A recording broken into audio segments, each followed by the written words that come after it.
Olá, um bom dia para você. O Senado recebeu nesta quinta-feira o texto aprovado pela Câmara dos Deputados que reforma o sistema previdenciário brasileiro. A proposta já foi encaminhada para a Comissão de Constituição e Justiça. A expectativa é que a PEC seja votada na CCJ no início de setembro.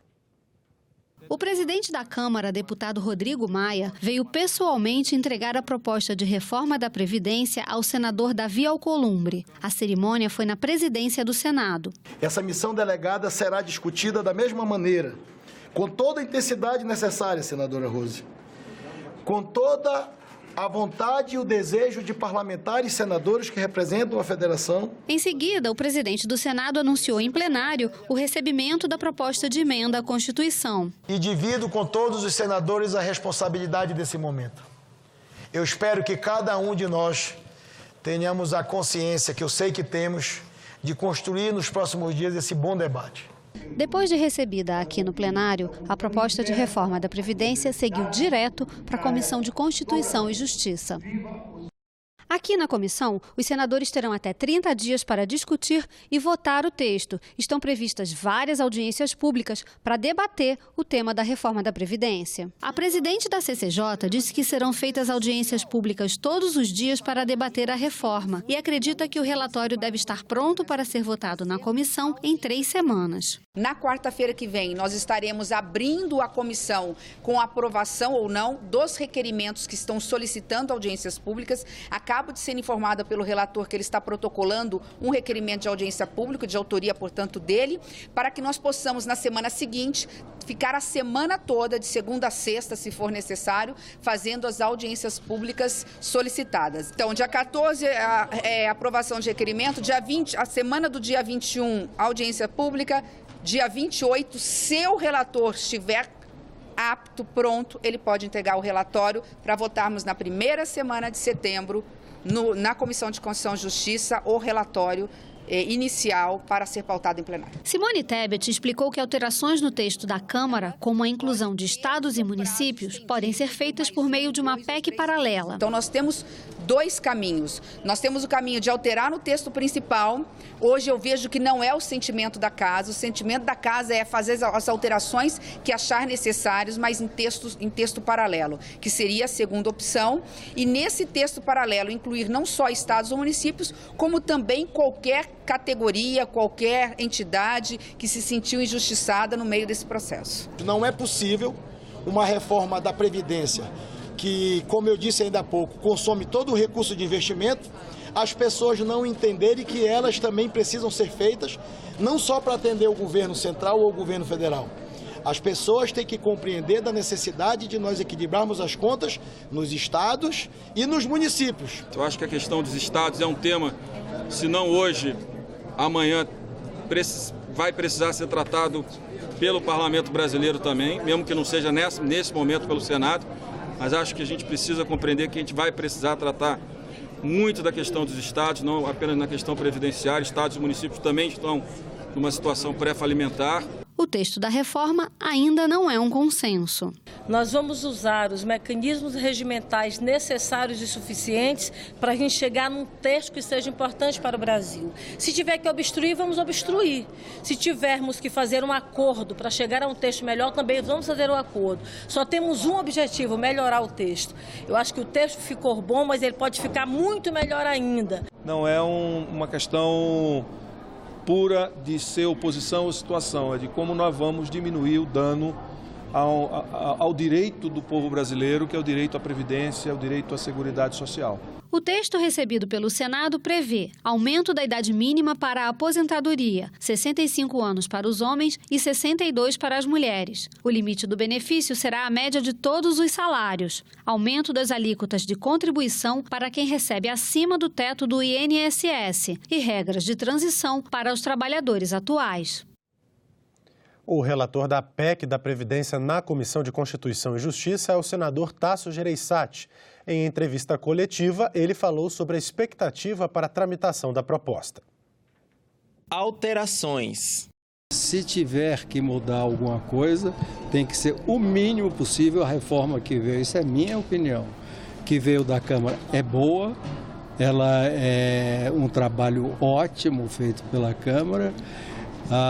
O ponto que eu considero e que é um consenso praticamente aqui dentro do Senado é a inclusão de estados e municípios numa PEC paralela, porque o nosso compromisso com o país e com o Senado é de que o coração da reforma não volte para a Câmara, para que lá na Câmara vai se começar todo o processo novamente e o país não suporta isso. Eu espero que as mudanças sejam as menores possíveis. Cronograma. O presidente Davi vai discutir com a senadora Simone, vão fazer uma reunião de líderes na terça-feira, e a reunião de líderes é que vai fechar o cronograma.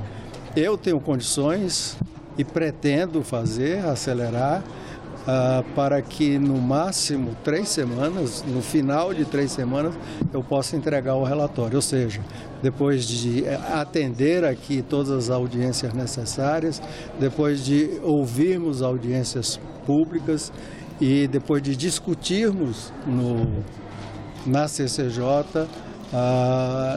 o meu empenho é que isso aconteça em 3 semanas. Estados e municípios. Se houver, pelo que eu li nos jornais, não recebi nada dos governadores, mas pelo que a unanimidade dos governadores apoiando, dos municípios eu já recebi, tem 2 grandes associações e entidades de prefeitos municipais, já recebi das 2 o apoio total e até o pedido para que eles sejam incluídos. Dos estados, se confirma essa reunião de ontem dos governadores, eu acho que vai ser difícil que não haja um consenso aqui dentro do Senado. Capitalização. Não foi discutido entre nós até agora sistema de capitalização. Existem alguns senadores propondo que seja incluído na paralela, não está definido, alguns senadores, o sistema de capitalização. O sistema de capitalização, existem vários modelos diferentes e que são modelos que têm que ser discutidos tecnicamente. Todas essas questões nós temos que consultar os regimentalistas do Senado. A Comissão Mista de Orçamento e Finanças aprovou nesta quinta-feira o projeto de lei de diretrizes orçamentárias para 2020. O texto ainda precisa ser votado por senadores e deputados em sessão do Congresso Nacional. A expectativa era de que o parecer do deputado Cacá Leão ao projeto da Lei de Diretrizes Orçamentárias fosse votado até o dia 17 de julho. Mas, por causa da reforma da Previdência, a votação da LDO ficou para agosto.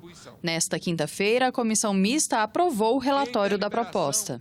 Acabou a gente aumentando o número de emendas de que foram acotadas. A gente trabalhou pela aprovação de 229 emendas, foram 1.227 emendas aprovadas parcialmente, e 1.510 emendas pela rejeição. Na proposta que o governo mandou, ele trata, única e exclusivamente, que o financiamento, o fundo especial para as eleições, ele será retirado das emendas de bancada. E ponto. Nós decidimos colocar uma trava a essa questão, tratando já de 0,44% da receita corrente líquida. O texto admite a possibilidade de reajuste para servidores civis da União, mas a iniciativa terá que ser do governo federal, que previu no projeto da LDO aumento apenas para o pessoal das Forças Armadas. Outra mudança incluída no relatório foi para a área da saúde, que poderá receber mais recursos. Além do montante mínimo de aplicação em 2020 previsto na legislação, deverá ser acrescentada a taxa de crescimento populacional e foram excluídos da possibilidade de contingenciamento os recursos do Fundo Nacional de Segurança Pública e de alguns projetos do Exército e da Marinha.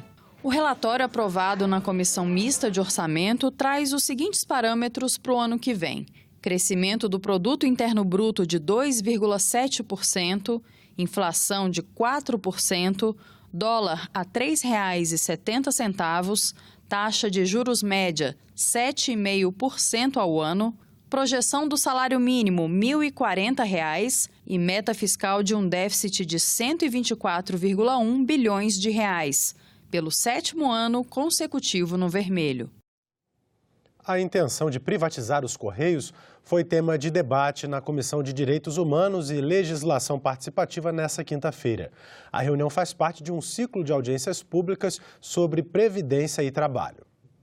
A empresa de Correios e Telégrafos foi criada em 1963. O atendimento é feito por 11 mil agências em todos os municípios brasileiros.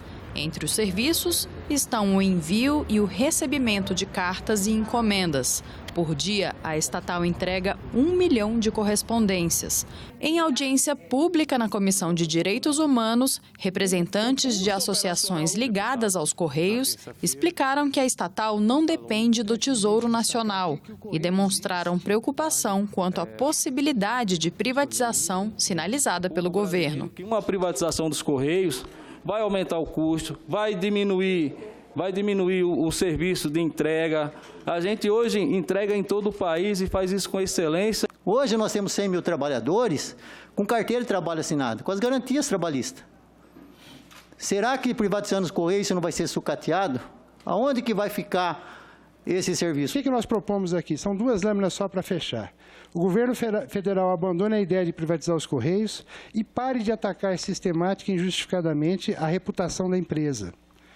Que o governo federal procure formas de utilizar melhor a infraestrutura do Correio, não volte a dilapidar o patrimônio da empresa com dividendos excessivos e congelamento tarifário, e que o Ministério da Ciência e Tecnologia qualifique essa discussão, comece a trazer informações técnicas. Já o representante do Ministério da Economia defendeu a desestatização e enfatizou que a população participaria do processo. E está sobrando cada vez menos, isso que é muito preocupante, para a provisão de bens e serviços públicos essenciais para a população. E claro que nesse contexto vale destacar saúde, educação, segurança pública e também os tão necessários investimentos em infraestrutura, para possibilitar dar condições mínimas para o país continuar crescendo. Nesse sentido, as desestatizações, desinvestimentos, elas são fundamentais. O presidente da comissão, senador Paulo Paim, afirmou que o debate precisa continuar no Congresso, mas acredita que não há por que os Correios serem privatizados. Pelo que percebi, a proposta mais concreta que sai desse encontro é de que as entidades sejam recebidas pelo presidente da companhia para dialogar sobre a situação da empresa. Eu saio dessa audiência convencido, e o debate vai ser feito aqui no Congresso, que não há motivo nenhum da privatização dos Correios. A Comissão de Meio Ambiente realizou audiência pública para instruir projeto que pretende modificar a definição do semiárido brasileiro. O objetivo é incluir novos municípios na área de atuação da SUDENE e permitir que recebam recursos do Fundo Constitucional do Nordeste. 50% dos recursos do fundo são obrigatoriamente destinados aos municípios do semiárido brasileiro. Entre as principais características da região semiárida brasileira, destacam-se as chuvas escassas, irregulares e concentradas em um curto espaço de tempo. Essa chuva tem um coeficiente de variação maior que 30%.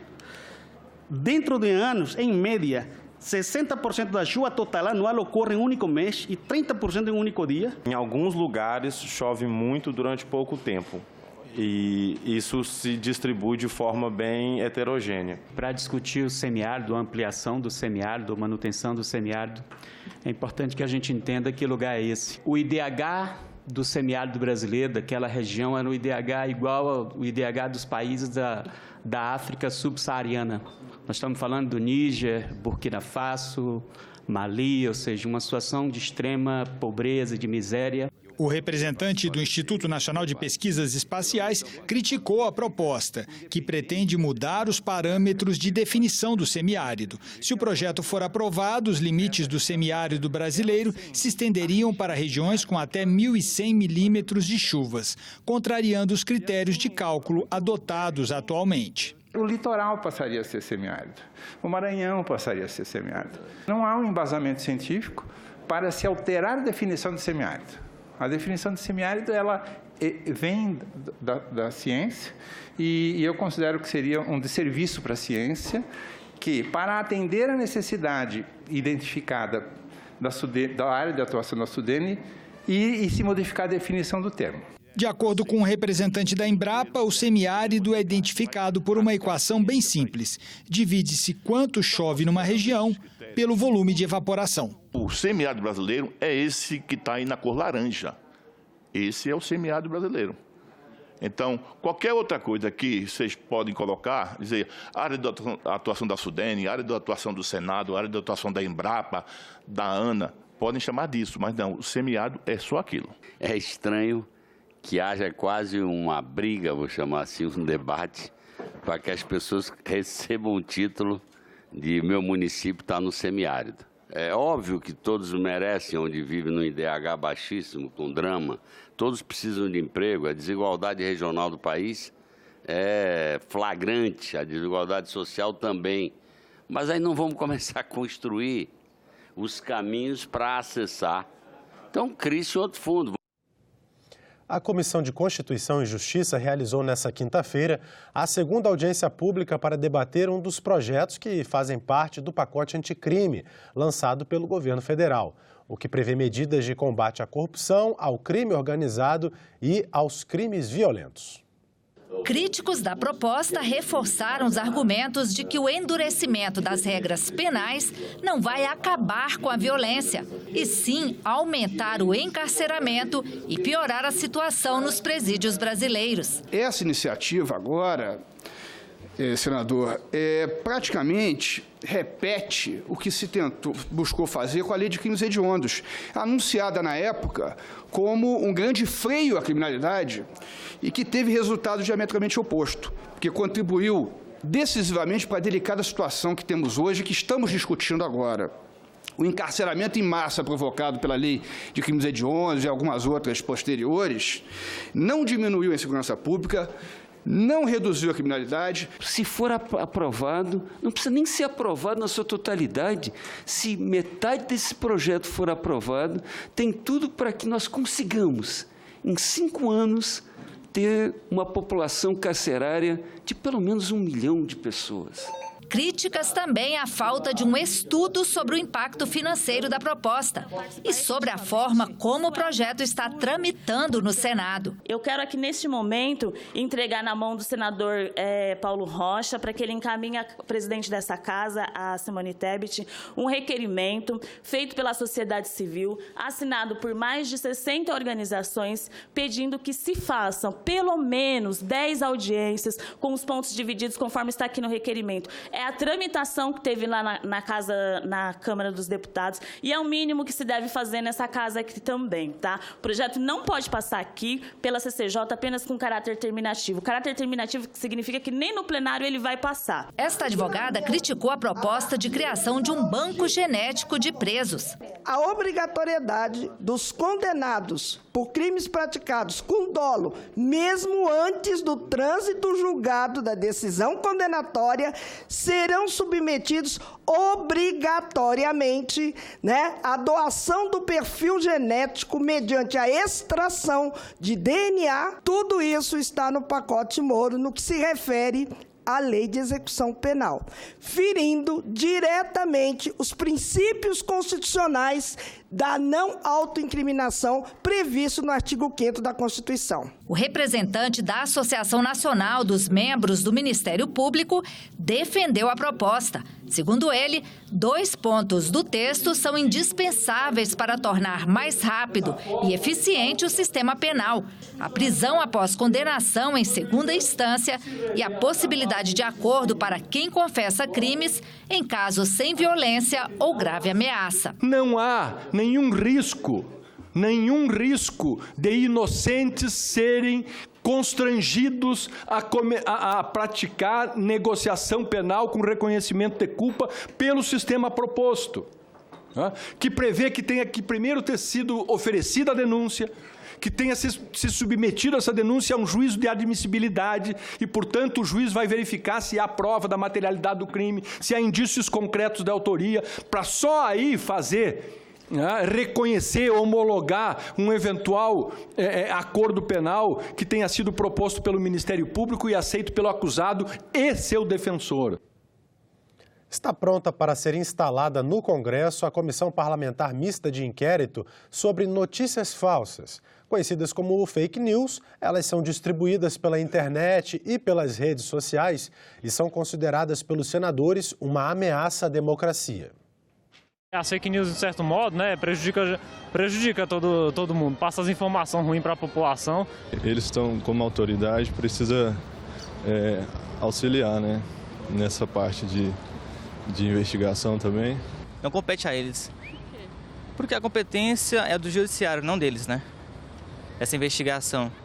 A CPI mista das fake news terá como titulares 15 senadores e 15 deputados, com igual número de suplentes. Todos serão indicados pelos partidos e pelos blocos parlamentares. Eles terão 180 dias para investigar ataques cibernéticos contra a democracia, perfis falsos em redes sociais da internet durante a eleição de 2018, cyberbullying e aliciamento de crianças para crimes de ódio e suicídio.